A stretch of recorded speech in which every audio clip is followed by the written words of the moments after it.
Assalamualaikum warahmatullahi wabarakatuh. Innal hamdalillah nahmaduhu wa nasta'inuhu wa nastaghfiruh wa na'udzu billahi min shururi anfusina wa sayyiati a'malina may yahdihillahu fala mudhillalah wa may yudlil fala hadiyalah. Asyhadu an la ilaha illallah wahdahu la syarikalah wa asyhadu anna Muhammadan abduhu wa rasuluh. Ya ayyuhalladzina amanu ittaqullaha haqqa tuqatih wa la tamutunna illa wa antum muslimun, amma ba'du. Fa inna ahsanal kalami kalamullah wa khairal huda huda Rasulillah sallallahu alaihi wasallam wa syarrul umuri muhdatsatuha wa kullu muhdatsatin bid'ah wa kullu bid'atin dhalalah wa kullu dhalalatin finnar. Para pemerhati roja, kaum muslimin dan muslimat yang dimuliakan Allah, alhamdulillah pada kesempatan siang yang berbahagia ini kita dapat bertemu kembali, masih melanjutkan pembahasan buku Talbis Iblis tulisan Ibnul Jauzi, yang pada kesempatan siang ini kita akan melanjutkan pembahasannya. Sebelumnya salawat dan salam atas Nabi kita Muhammad sallallahu alaihi wasallam, keluarga beliau, sahabat-sahabat beliau, dan umat beliau sampai hari kemudian.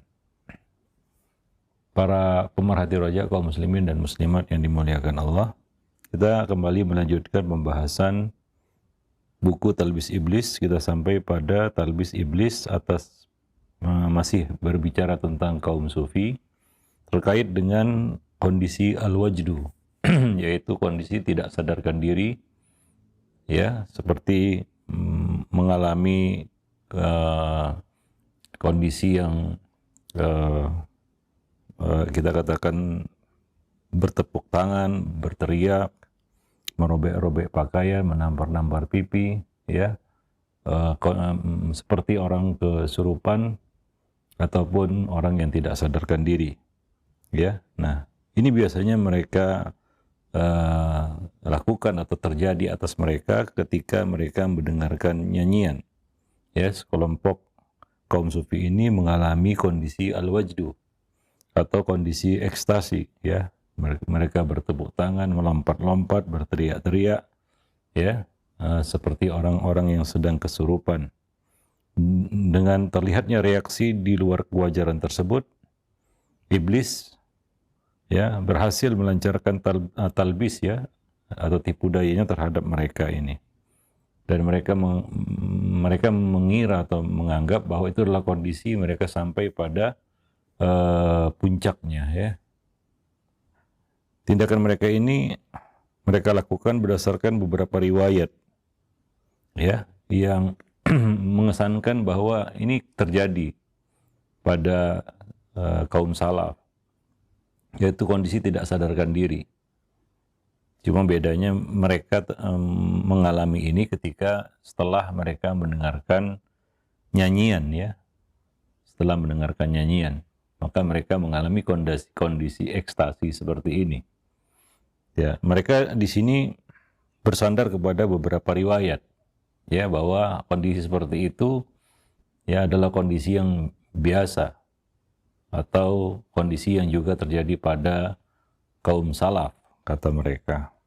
Di antaranya adalah riwayat yang menyebutkan bahwa ketika turun ayat, ya, surat Al-Hijr ayat 43, wa inna jahannama la mau'iduhum ajma'in, dan sungguh jahanam itu benar-benar tempat yang telah dijanjikan untuk mereka semuanya. Salman Al-Farisi pun berteriak dan jatuh tertelungkup. Lalu dia keluar mengasingkan diri selama 3 hari.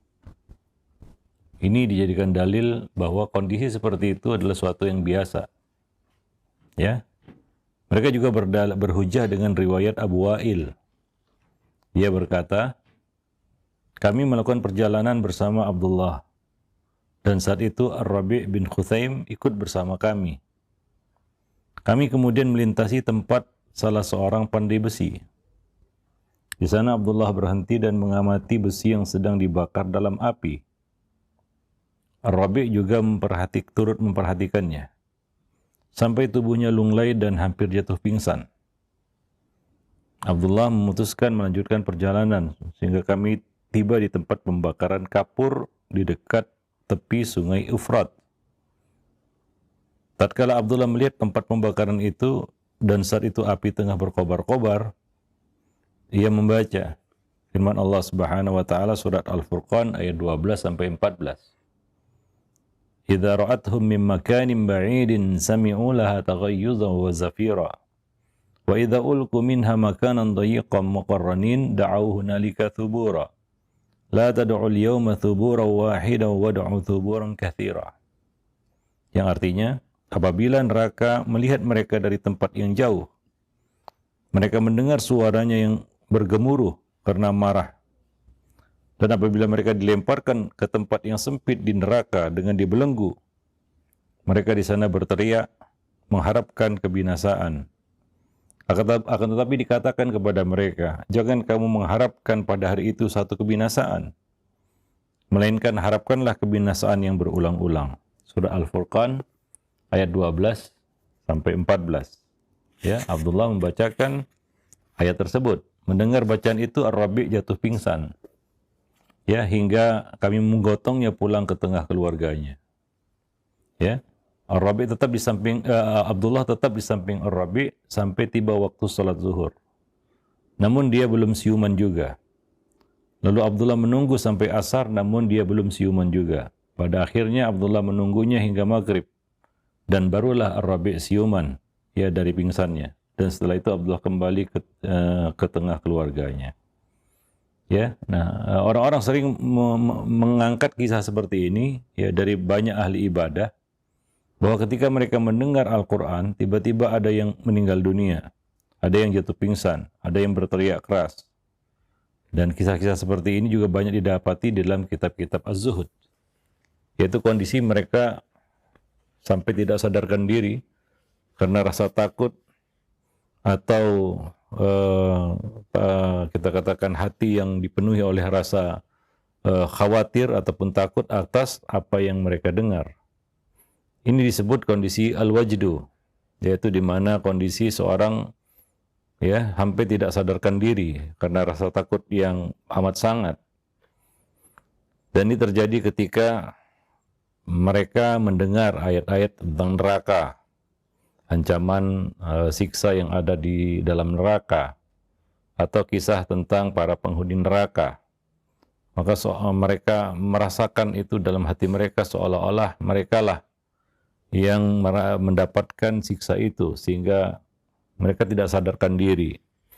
Nah, kisah-kisah seperti ini dijadikan dalil oleh kaum sufi ini untuk melakukan hal yang sama. Tapi bedanya mereka mengalami kondisi seperti ini setelah mendengar lagu, musik, dan nyanyian. Hingga mereka tidak sadarkan diri. Ada yang berteriak-teriak, melompat-lompat, menari-nari, ya, memukul-mukul tubuh, mengoyak-ngoyak pakaian. Ya, seperti orang-orang yang sedang tidak sadarkan diri. Ya. Nah, tentunya berbeda ya. Ya, kalaulah riwayat-riwayat tadi adalah riwayat yang sahih, maka kondisi ini ya disebabkan karena rasa takut yang bersangatan dalam hati mereka. Ya, sehingga mereka ada yang jatuh pingsan, ada yang tidak sadarkan diri ya karena rasa takut yang amat sangat di dalam hati mereka. Ya, setelah mendengar firman Allah Subhanahu wa taala, ayat-ayat yang bercerita tentang neraka dan siksanya, tentang nasib para penghuni neraka dan apa yang mereka jalani di sana. Ya, nah ini yang membuat mereka takut, ya, dengan ketakutan yang bersangatan hingga tidak sadarkan diri. Ya, seperti yang terjadi pada Ar-Rabi, ya, para pemerhati roja kaum muslimin dan muslimat yang dimuliakan Allah. Nah, Ibnul Jauzi menanggapi kisah tersebut mengenai kisah yang disebutkan dari Salman Al-Farisi, itu termasuk satu kemustahilan dan kabar dusta belaka. Karena riwayat ini tidak memiliki sanad sebenarnya. Selain itu, ayat di atas turun di Mekah. Sementara Salman Al-Farisi baru masuk Islam di Madinah. Lebih dari itu, kisah seperti ini belum pernah diriwayatkan dari seorang pun dari kalangan sahabat Rasulullah Sallallahu Alaihi Wasallam. Ya, jadi itu riwayat mungkin diada-adakan. Ya, bahwa itu terjadi pada Salman Al-Farisi Ya, sementara Salman baru masuk Islam di Madinah. Ayat itu turun di Mekah. Ya, jadi di dalam riwayat itu disebutkan ketika ayat itu turun. Ya, nah ini tentunya tidak relevan ya dengan kondisi Salman Al-Farisi yang baru masuk Islam ya setelah ya hijrah ataupun setelah Nabi hijrah ke Madinah. Dan ya tentunya tidak ada sanad yang menjadi sandaran bagi riwayat ini. Jadi tidak bisa dinisbatkan kisah ini kepada beliau ya, kepada Salman Al-Farisi. Ya, bahwa beliau pernah berteriak dan jatuh tertelungkup ketika mendengarkan surat Al-Hijr ayat 43 tadi. Wallahu alam bisawab. Ya.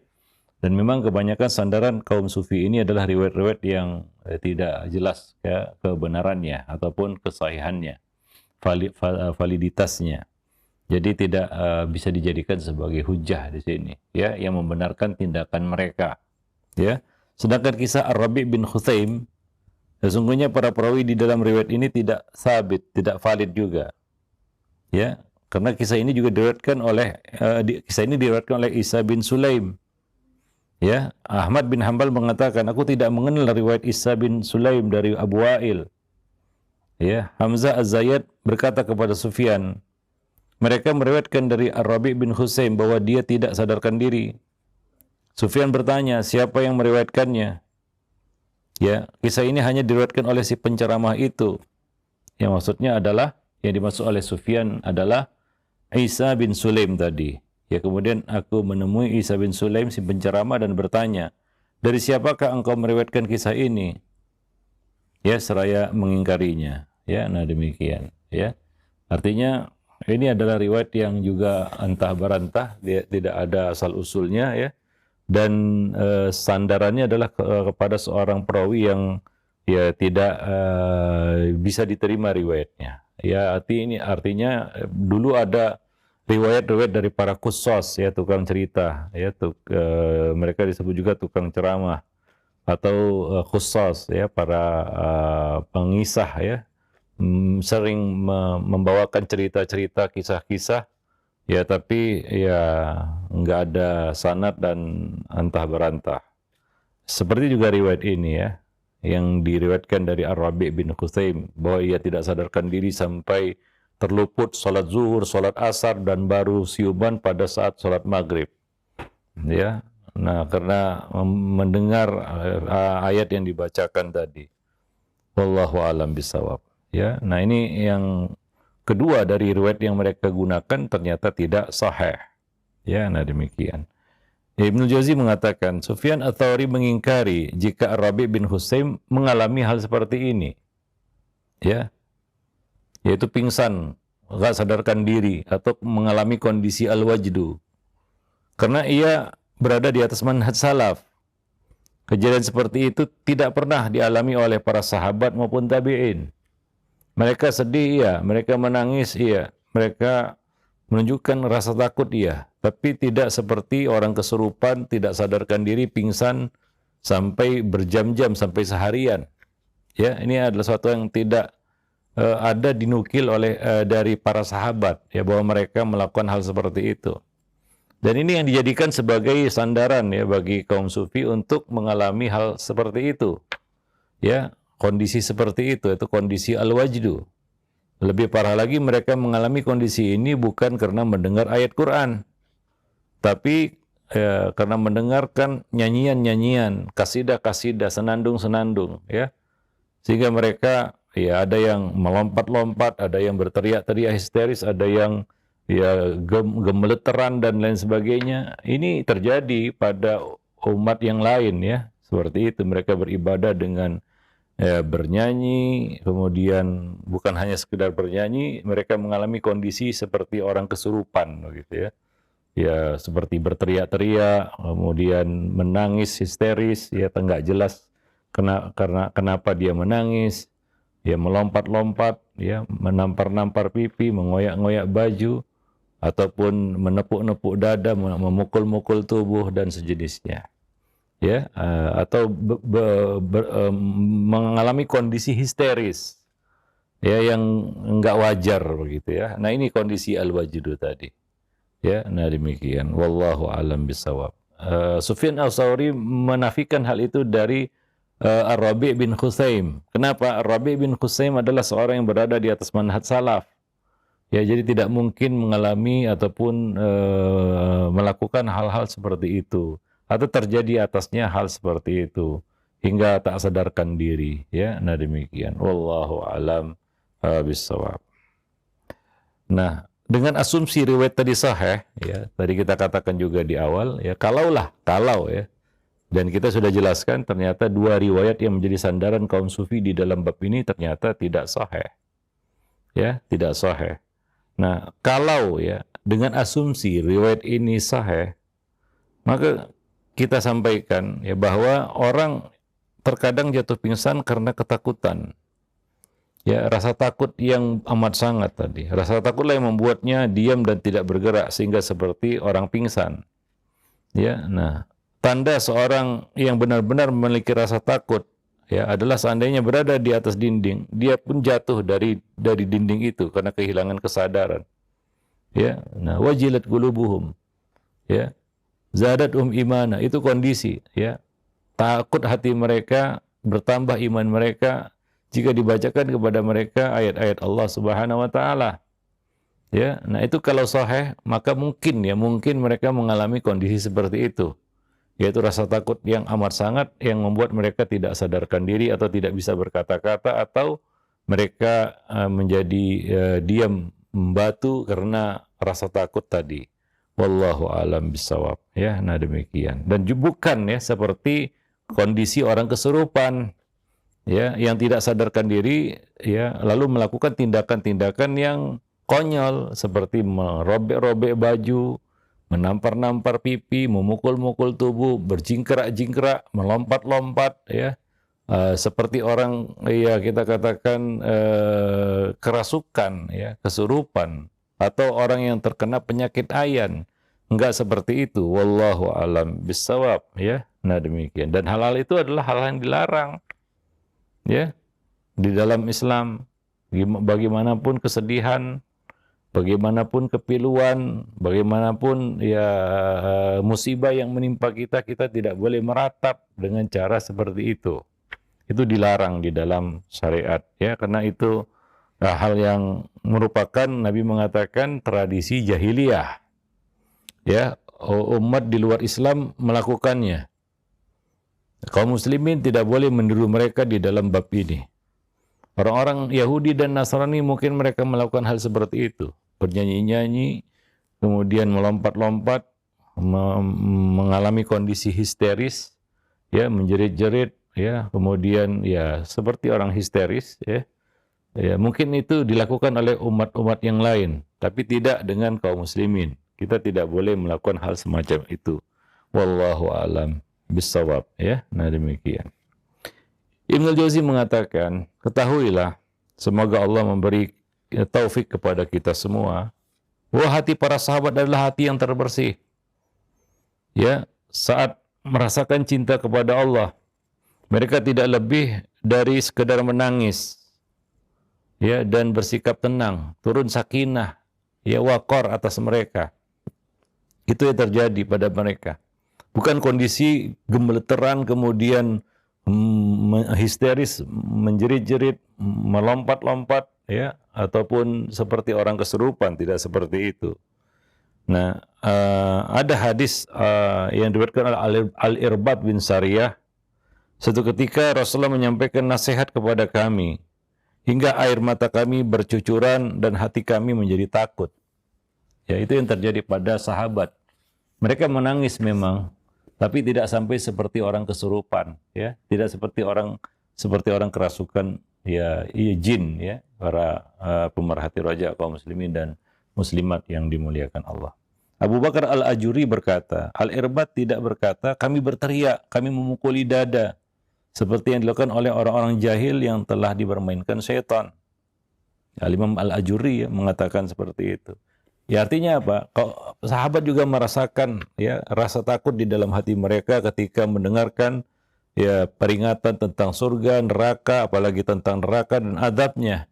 Tapi mereka tidak melakukan hal-hal yang konyol seperti yang dilakukan oleh kaum sufi itu. Ya, dengan alasan rasa takut telah memenuhi hati mereka. Ya, terlebih lagi ya bukan karena mendengarkan Quran, tapi karena mendengarkan nyanyian ya, senandung kasidah dan sejenisnya. Wallahu alam bissawab. Dan mereka juga berbeda pendapat tentang jumlah saksi yang kesaksiannya sah atau dapat diterima. Ketika kesaksian itu mampu melemahkan kesaksian orang lain.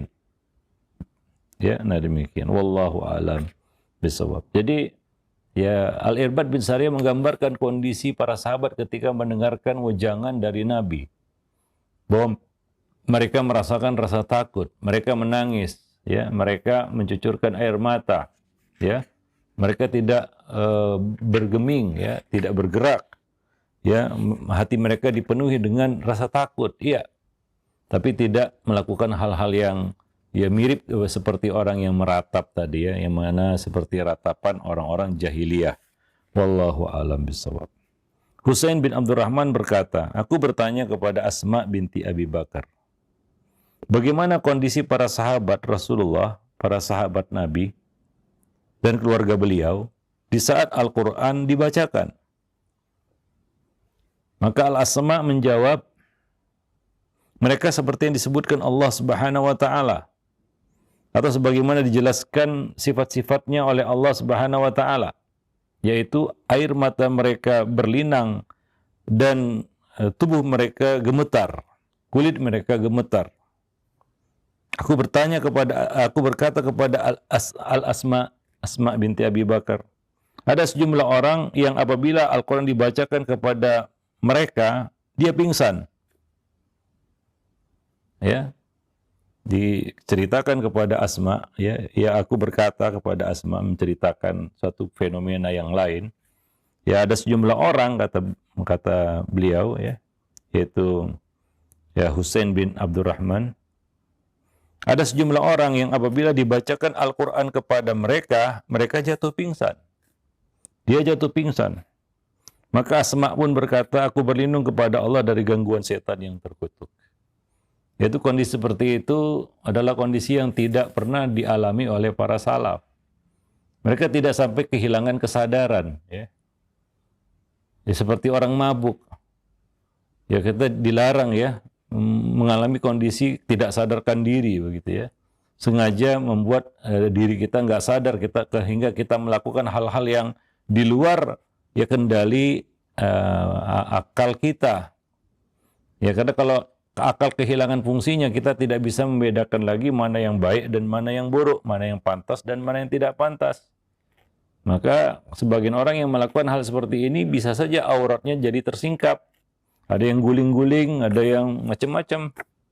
Ya tentunya ini kondisi yang buruk ya. Bisa saja auratnya tersingkap, ya, atau dia bisa membahayakan dirinya sendiri, ya. Wallahu a'lam bishawab. Maka Asma mengatakan, aku berlindung kepada Allah dari gangguan setan yang terkutuk. Artinya itu suatu kondisi yang ya beliau berlindung darinya. Ya enggak seperti itu juga. Ya takut sih takut, tapi tidak sampai seperti itu. Ikrimah menceritakan, aku bertanya kepada Asma binti Abi Bakar, adakah salah seorang dari generasi salaf atau adakah seorang salaf ya yang pingsan karena takut sampai tidak sadarkan diri begitu? Sampai pingsan-pingsan karena takut yang bersangatan. Asma menjawab, tidak ada. Mereka hanya menangis, kata Asma binti Abi Bakar. Begitulah mereka mengungkapkan rasa takut mereka di dalam hati. Itu juga kondisi yang dialami oleh Nabi SAW. Ya, beliau menangis, menitiskan air mata. Iya, itu yang mereka lakukan. Ya, bukan berjingkrak-jingkrak, melompat-lompat. Ya, lalu dikatakan saya mengalami kondisi yang sangat takut. Ini suatu kondisi yang kontradiktif sebenarnya. Satu sisi mereka mengaku muncul rasa takut dalam hati mereka, di sisi yang lain mereka melompat-lompat, berteriak-teriak, berjingkrak-jingkrak, ya, dan mereka mengatakan kami sedang mengalami rasa takut yang bersangatan. Itu kondisi yang ya kita katakan kontradiktif ya. Itu tidak menunjukkan rasa takut sebenarnya. Wallahu a'lam bishawab. Nah, demikian. Diriwayatkan dari Abu Hazim, dia mengatakan, Ibnu Umar suatu ketika melintas di dekat orang yang pingsan. Orang itu berasal dari Irak. Ibnu Umar bertanya, kenapa orang ini? Kenapa dia? Dia kenapa ini? Orang-orang menjawab, setiap kali Al-Quran dibacakan kepadanya, seperti itulah yang dialami olehnya. Seperti itu yang dialami. Abu Bakar adalah orang yang sangat lembut hatinya. Ketika mendengarkan Al-Quran, beliau tidak akan mampu untuk menahan tangis. Beliau pasti menangis. Tapi tidak pernah kita dengar riwayat dari Abu Bakar As-Siddiq yang punya hati selembut itu, ya setakut itu, tapi mengalami kondisi pingsan setelah mendengarkan Al-Quran. Tidak ada, ya, tidak seperti itu. Wallahu a'lam bishawab. Maka Ibnu Umar orang-orang menjawab, ya seperti itu. Maka Ibnu Umar berkata, sungguh kami takut kepada Allah, apalagi mendengarkan Al-Quran. Tapi kami tidak sampai jatuh pingsan seperti itu. Artinya itu sikap yang berlebih-lebihan juga, ya. Ya, tidak dibenarkan juga. Para salaf tidak seperti itu, menunjukkan rasa takut mereka. Ya. Qatadah berkata, dikatakan kepada Anas bin Malik, ada sekelompok orang yang pingsan apabila Al-Quran dibacakan kepada mereka. Maka Anas menjawab, Anas bin Malik menimpali, itulah Khawarij. Ya, itulah Khawarij yang menyembah Allah hanya dengan rasa takut belaka. Ya. Nah, demikian, wallahu a'lam bishawab. Itu bukan simah, bukan ciri, ya, karakteristik Ahlus Sunnah wal Jamaah. Ya. Itu adalah karakteristik, ya, orang-orang yang berada di luar Ahlus Sunnah wal Jamaah. Bisa jadi dia adalah Khawarij. Ya. Nah, ini yang dilakukan oleh orang-orang sufi. Maka tidak heran kalau dulu sisa-sisa Khawarij yang diperangi Ali bin Abi Thalib, ya, yang tersisa hanya segelintir orang, sebagian besar dari mereka itu akhirnya mengikuti, ya, kita katakan amal-amal ritual-ritual seperti yang dilakukan oleh kaum sufi ini. Ya, begitu sejarahnya. Banyak dari mereka dari kaum Khawarij ini akhirnya, ya, melakukan ritual-ritual bid'ah-bid'ah seperti yang dilakukan oleh banyak dari kaum sufi ini. Wallahu a'lam bishawab. Nah, maka Anas bin Malik mengatakan, ya, orang-orang seperti itu adalah orang-orang yang memiliki ciri-ciri Khawarij, ya. Wallahu a'lam bishawab. Diriwayatkan dari Ahmad bin Sa'id ad-Dimashqi, dia mengisahkan Abdullah bin Az-Zubair menerima kabar bahwa anaknya Amir, ya, bergaul dengan sekelompok kaum yang pingsan saat Al-Quran dibacakan. Ya, anaknya ini bergaul dengan sekelompok orang yang mereka itu punya ciri-ciri khas, ya. Apabila Al-Quran dibacakan kepada mereka, mereka jatuh pingsan. Ya, apabila Al-Quran dibacakan, mereka jatuh pingsan. Maka Ibnu Zubair berkata kepada anaknya, ya, hai Amir, kalau aku masih mengetahui kamu bergaul dengan orang-orang yang jatuh pingsan saat Al-Quran dibacakan atau Al-Quran dibaca, ya, maka kamu akan aku cambuk. Ya, kamu akan aku cambuk. Ya. Nah, yaitu dihukum, ya, atas perbuatannya itu. Ini, ya, ancaman, peringatan, ya, ya, kepada anaknya Amir ini karena bergaul dengan ahli bid'ah seperti itu. Dan ini syubhatnya luar biasa, ya. Mungkin, ya, kita katakan orang-orang akan tertarik mengikuti, ya, cara-cara seperti ini dan menganggap itu adalah bentuk pendekatan diri kepada Allah dan tingkat iman yang tinggi. Ya, sampai pingsan dibacakan Al-Quran kepadanya, ya. Mungkin itu akan sangat fenomenal, ya, dan membuat orang terperangah begitu dan orang-orang kagum. Orang-orang akan berdecak kagum melihat orang-orang seperti ini, ya, kaum seperti ini. Tapi tidak dengan Ibnu Zubair. Abdullah bin Zubair malah memberikan ultimatum kepada anaknya, kalau tetap bergaul dengan orang-orang seperti ini, aku akan cambuk kamu. Ya, wallahu a'lam bishawab, ya. Nah, demikian. Diriwayatkan dari Amir bin Abdullah bin Zubair, dia mengatakan, aku menemui ayahku, lalu dia bertanya, dari mana saja kamu? Aku menjawab, aku mendapati sejumlah kaum yang belum pernah aku lihat ada yang lebih baik daripada mereka. Ini syubhatnya, ya. Ya, sepintas lalu kalau tidak menilainya dengan ilmu, maka mungkin mereka adalah orang terbaik gitu ya, yang luar biasa, membuat kita kagum, orang-orang yang melihatnya kagum, apalagi jahil, tidak punya kacamata ilmu. Mereka berzikir kepada Allah, lalu seorang dari mereka gemetar hingga pingsan karena takut kepada Allah. Maka aku berteman dengan mereka, kata anaknya ini, Amir bin Abdullah bin Az-Zubair. Maka Ibnu Zubair, Abdullah bin Zubair berkata, jangan lagi kamu berteman dengan mereka. Ya, jangan lagi kamu berteman dengan mereka. Maka dari itu para salaf dahulu menjaga pergaulan mereka. Mereka tidak akan bergaul bersahabat ya dengan ahli bid'ah. Ya, ini harus kita bedakan berkenalan, kenal ya dengan atau muamalah duniawiyah dengan bersahabat ya, berteman ya, menjadikannya sebagai kita katakan khalil atau khullah ya, karena Nabi mengingatkan almaru ala dini khalilih falyanzur ahadukum may khalil, siapa yang kamu jadikan teman kamu. Abdullah bin Az-Zubair melarang putranya yaitu Amir untuk bergaul, berdekat, berteman dengan orang-orang seperti itu karena syubhatnya luar biasa. Amir sendiri berpandangan, aku tidak pernah melihat orang yang seperti mereka ini. Ya, rasa takutnya kepada Allah luar biasa, tapi ternyata itu adalah sesuatu yang salah. Ya, itu suatu yang tidak benar. Ya, Nabi dan para sahabat tidak melakukan hal yang seperti itu. Sementara tidak ada yang lebih takut kepada Allah daripada mereka. Nabi mengatakan, innama akhsyakum billahi wa atqakum bih. Sesungguhnya aku adalah orang yang paling takut kepada Allah dan paling bertakwa kepada Allah Subhanahu wa taala.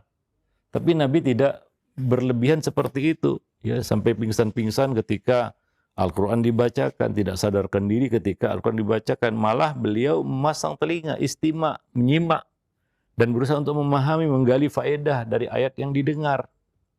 Bukan malah ayat dibacakan berteriak-teriak seperti orang di ruqyah. Ya, yang kadang-kadang kalau kita lihat kita membuat kita takut juga begitu. Ini orang kesurupan atau apa? Ya, para pemerhati roja kaum muslimin dan muslimat yang dimuliakan Allah. Nah, satu faedah di sini adalah ya Abdullah bin Zubair ikut campur ya di dalam memilah pergaulan anaknya. Ya, ini satu poin yang penting di sini ya dari kisah ini. Bahwa orang tua itu wajib ikut campur dalam urusan ya persahabatan anaknya. Anak ini nggak ngerti dia bersahabat dengan siapa. Sesuatu yang dia pandang baik, ya ternyata salah. Sesuatu yang dia pandang salah ternyata benar. Maka yang terjadi adalah dia menjauhi ahlu al-haq, ahlu sunnah, dan justru dia mendekat kepada ahlul batil atau ahli bid'ah. Karena dia melihatnya dengan kacamata kejahilan. Dia nggak tahu. Maka orang tua berkewajiban ya, memilah dan memilih pergaulan anaknya.